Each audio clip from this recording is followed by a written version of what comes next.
a challenging 2025. We look back at the year so far with satisfaction. The economy witnessed robust growth and benign inflation.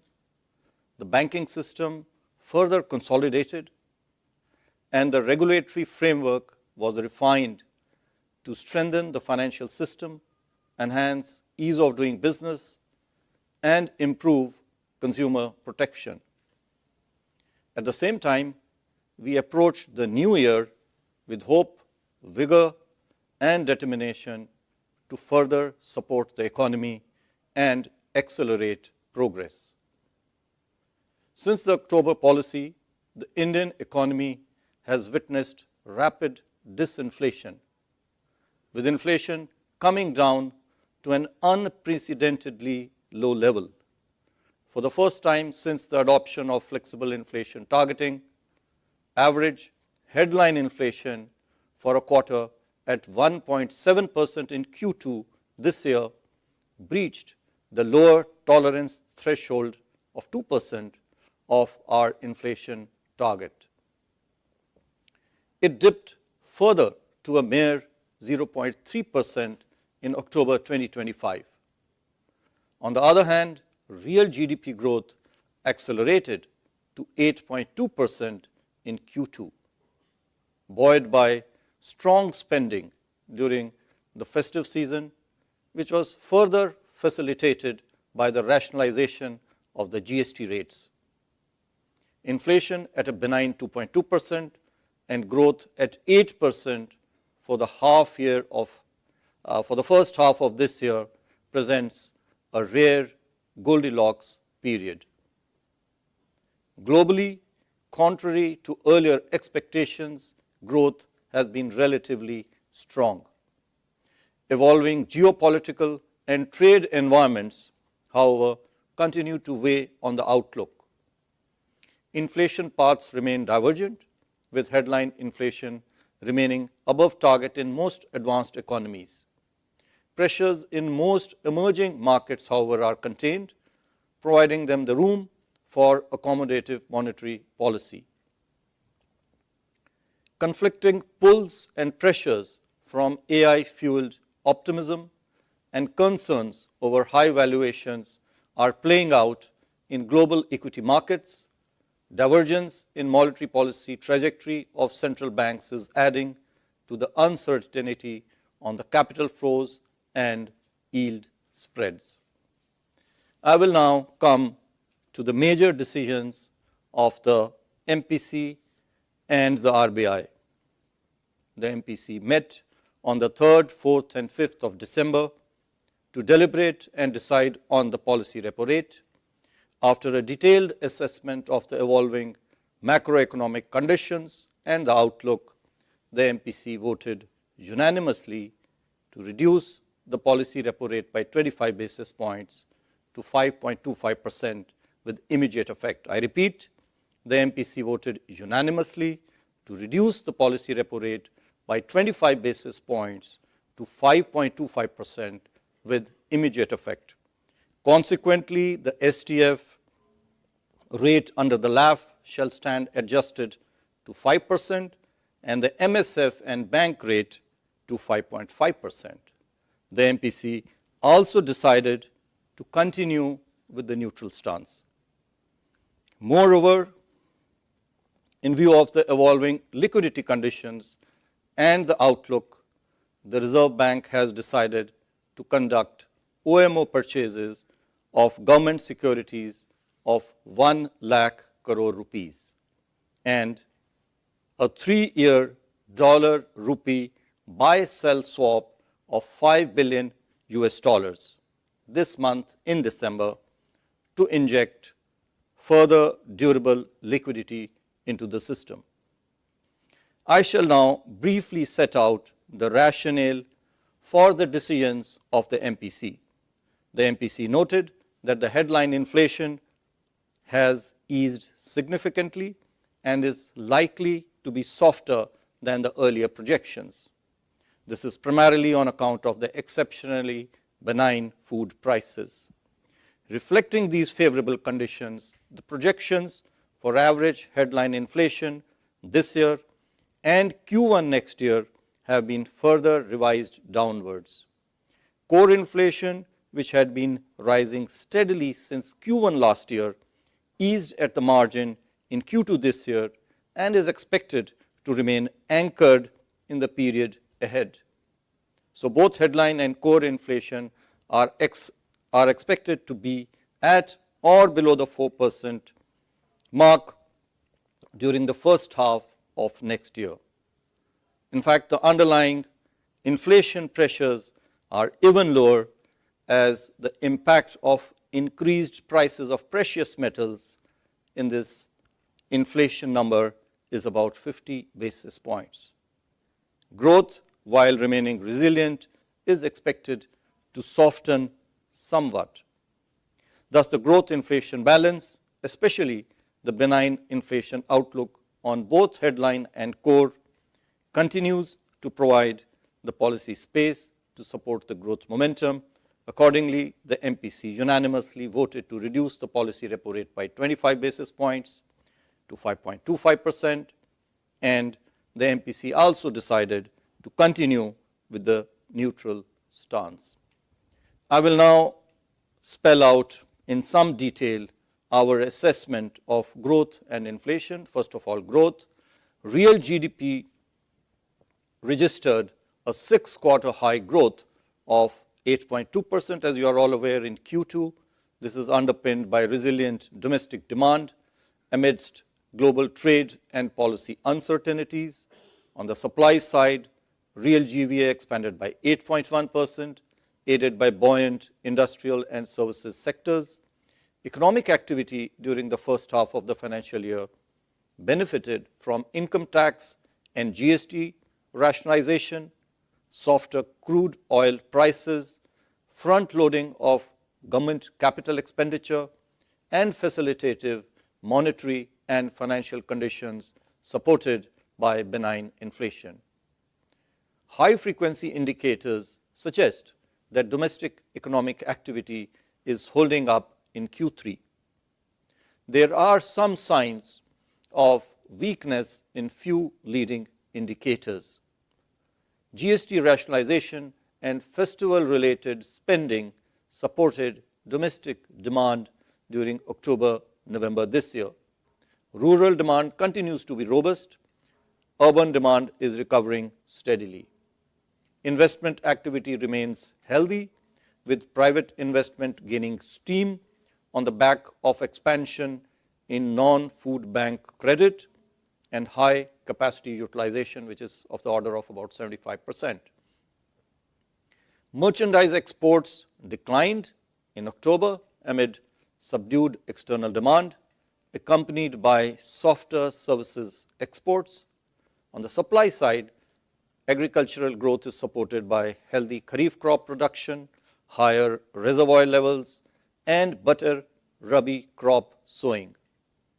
Manufacturing activity continues to improve, while the services sector is maintaining a steady pace.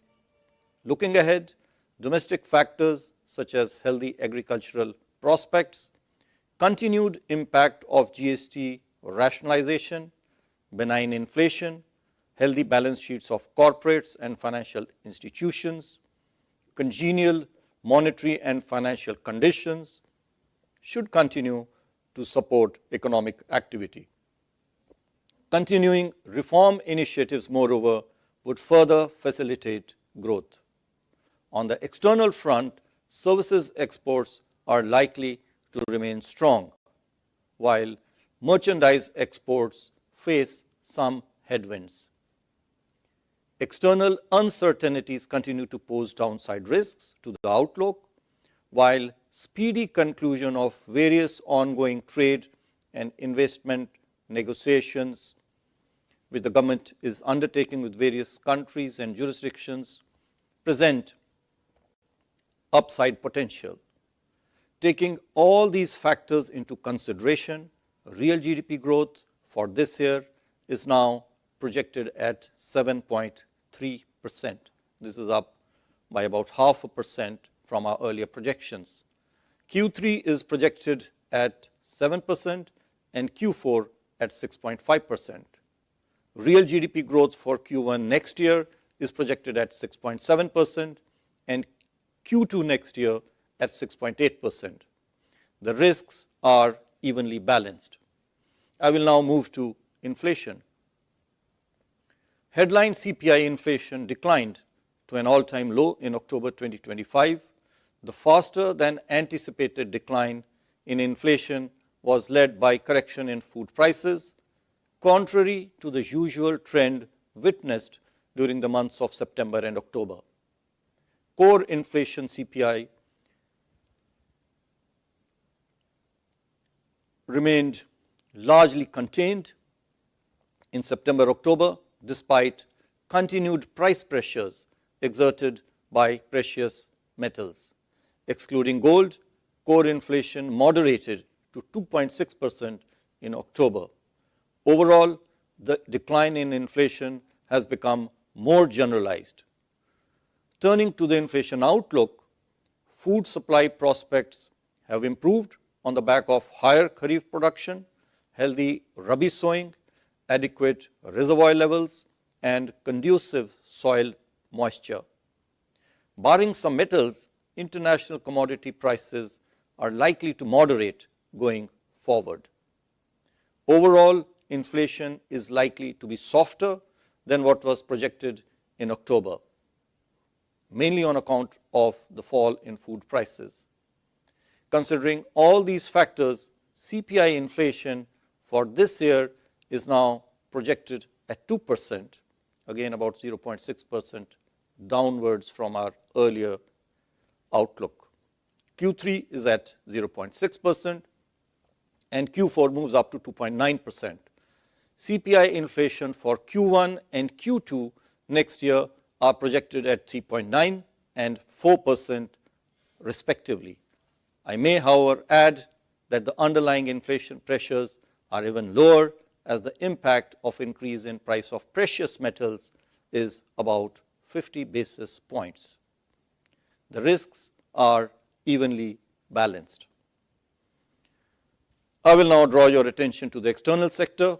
India's current account deficit moderated from 2.2% of GDP in Q2 last year to 1.3%. This is a decrease of about 0.9% in Q2 this year on account of robust services exports, which continue to do well, and strong remittances.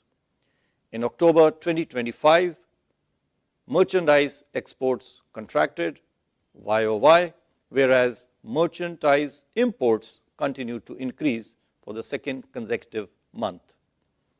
This resulted in widening of the trade deficit. Healthy services exports coupled with strong remittance receipts are, however, expected to keep our current account deficit for this year modest. On the external financing side, gross FDI to India increased at a robust pace during the first half of the year. Net FDI too increased significantly due to a decline in repatriation despite a rise in outward FDI. FPI to India recorded net outflows of $0.7 billion this year so far, basis figures till December 3, primarily due to outflows in the equity segment. Flows under ECB and non-resident deposit accounts moderated as compared to last year. As on November 28, 2025, India's forex reserves stood at a healthy $686 billion. This provides robust import cover of more than 11 months. Overall, India's external sector remains resilient. We are confident of meeting our external financing requirements comfortably. I will now talk about the liquidity and financial market conditions. System liquidity, as measured by the net position under the LAF, stood at an average surplus of 1.5 lakh crore rupees for the period since the MPC last met in October. Money market rates have remained largely aligned to the policy repo rate, which was 5.5%, amidst comfortable liquidity conditions. G-Sec yields have remained range-bound since the last policy. In response to the cumulative 100 basis points cut in the policy repo rate, the weighted average lending rate of scheduled commercial banks declined by 69 basis points for fresh rupee loans during this period. In fact, the interest rate effect is even more at 78 basis points.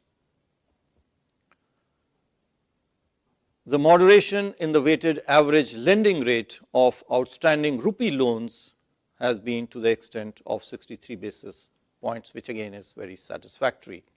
The transmission has been very broad-based across sectors.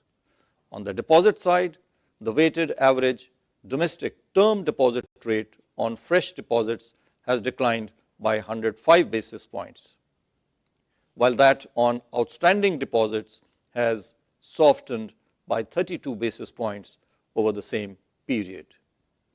I would like to take this opportunity to reiterate that we are committed to provide sufficient durable liquidity to the banking system. We continuously assess the durable liquidity requirements of the banking system, which happens due to changes in currency in circulation, forex operations, and reserves maintenance. Going forward too, we shall continue to do so. And after reviewing the liquidity situation and the outlook, as mentioned earlier, we have decided to conduct OMO purchases of government securities amounting to 1 lakh crore rupees in this month. Moreover, we will also be conducting a 3-year dollar rupee buy-sell swaps this month. The details will be notified separately later today. We are hopeful that these measures will ensure adequate durable liquidity in the system and further facilitate monetary transmission. I would also like to clarify that injection or absorption of liquidity through purchase or sale of government securities under OMOs and that through operations under the LAF, which is VRR or VRRR, which are of short-term duration, serve very different purposes. While the objective of purchase and sale under OMO is to provide or absorb durable liquidity, the purpose, which is long-term, and the purpose of repo operations is to manage transient liquidity, which is of very short nature, so as to align the operating target, which for us is the weighted average call rate or the Walker, to the policy repo rate, which now stands reduced to 5.25%. So it is quite possible that on the one hand, we inject durable liquidity through purchase of government securities under OMO, while simultaneously withdrawing transient liquidity through a VRRR operation on the other hand. I would further like to reiterate that the primary instrument of monetary policy is the policy repo rate. It is expected that changes in the short-term interest rates will transmit to various long-term rates. At the same time, the primary purpose of OMOs is to provide sufficient liquidity and not to directly influence G-Sec yields. I will now talk about financial stability. The system level financial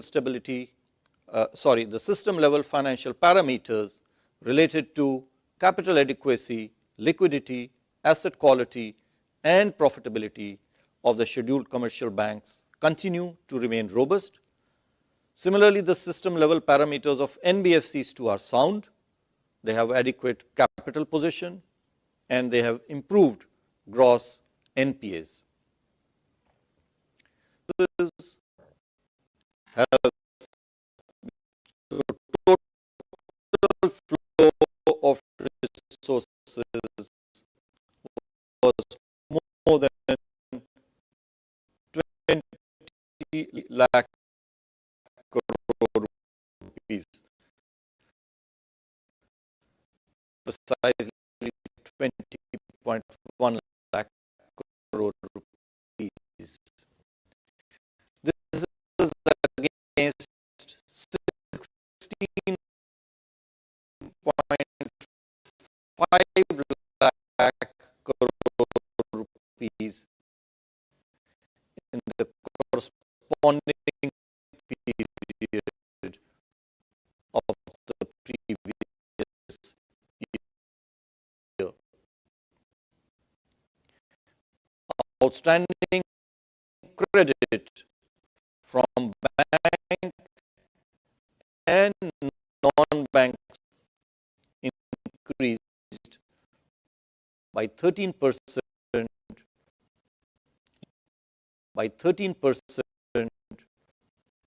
year on year. Bank credit latest number that we have is 11.4%. Sector-wise data reveals that growth was supported by sustained lending in retail and service sector segments. Industrial credit growth also firmed up, aided by buoyant credit flow to the MSPs.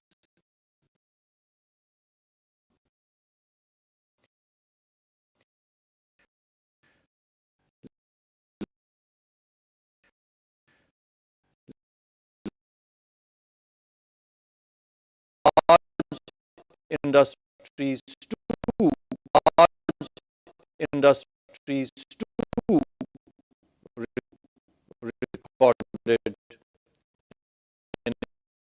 recorded in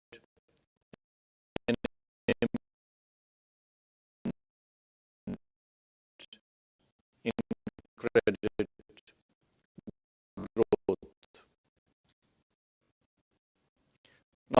Now, before I conclude, I have one additional measure to announce. You are all aware we have been focusing on improving customer services. We have taken a large number of measures in regard re-KYC, financial inclusion,